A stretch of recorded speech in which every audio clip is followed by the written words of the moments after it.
ದೇಶ ರಕ್ಷಣೆಯಲ್ಲಿ ತೊಡಗಿಸಿಕೊಂಡಿರುವ ಭಾರತೀಯ ಯೋಧರ ಸುರಕ್ಷತೆಗಾಗಿ ಉಳ್ಳಾಲ ದರ್ಗಾ ಸಮಿತಿ ಆಶ್ರಯದಲ್ಲಿ ಮೇ 12ರಂದು ಸಂಜೆ 7 ಗಂಟೆಗೆ ದರ್ಗಾ ವಟಾರದಲ್ಲಿರುವ ಸಭಾಂಗಣದಲ್ಲಿ ಸಾಮೂಹಿಕ ಪ್ರಾರ್ಥನೆ ನಡೆಯಲಿದೆ ಎಂದು ದರ್ಗಾ ಅಧ್ಯಕ್ಷ ಬಿಜಿ ಹನೀಫ್ ರವರು ಹೇಳಿದರು. ದರ್ಗಾ ಕಚೇರಿಯಲ್ಲಿ ಸುದ್ದಿಗೋಷ್ಠಿಯಲ್ಲಿ ಮಾತನಾಡಿ ಮಾಹಿತಿ ನೀಡಿದರು. ಪಹಲ್ಗಾಮ್ನಲ್ಲಿ ಪ್ರವಾಸಿಗರ ಮೇಲೆ ದುಷ್ಕರ್ಮಿಗಳು ಎಸಗಿರುವ ದಾಳಿ ಖಂಡನೀಯ. ದೇಶದ ಮೇಲೆ ದಾಳಿ ನಡೆಸಿದವರ ಮೇಲೆ ನಮ್ಮ ಸೈನಿಕರು ಆಪರೇಷನ್ ಸಿಂಧೂರದ ಜೀವದ ಹಂಗು ತೊರೆದು ಪ್ರತಿರೋಧ ತೋರುತ್ತಿದ್ದಾರೆ. ಅವರ ಸುರಕ್ಷತೆಗಾಗಿ ಪ್ರಾರ್ಥಿಸುವುದು ಪ್ರತಿಯೊಬ್ಬರ ಕರ್ತವ್ಯ.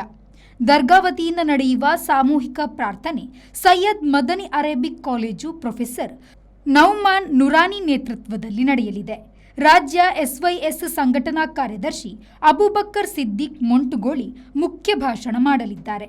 ದರ್ಗಾ ಅಧ್ಯಕ್ಷ ಹನೀಫ್ ಅಧ್ಯಕ್ಷತೆ ವಹಿಸಲಿದ್ದಾರೆ ಎಂದು ತಿಳಿಸಿದರು. ಸೈಯದ್ ಮದನಿ ದರ್ಗಾ ಸಮಿತಿ ಮತ್ತು ಉಲ್ಲಾಲ ಜಮಾತ್ ಖಂಡಿಸಿದೆ. ಈ ದಾಳಿಗೆ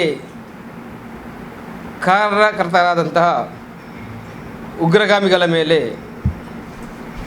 ಪ್ರತಿರೋಧ ಮಾಡುವುದು ನಮ್ಮ ದೇಶದ ಪ್ರಜೆಗಳ ಸರ್ಕಾರದ ಕರ್ತವ್ಯವಾಗಿರ್ತದೆ. ಈಗಾಗಲೇ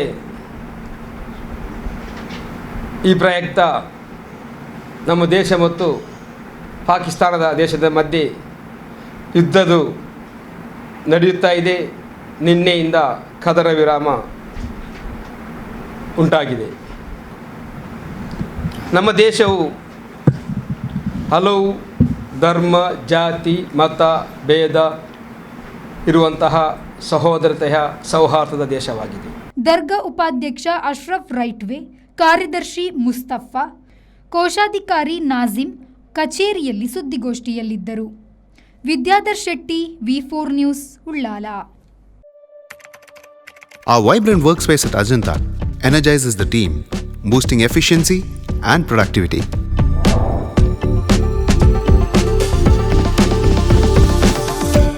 Well-designed modern conference space for important presentations with top-notch amenities, fueling our growth.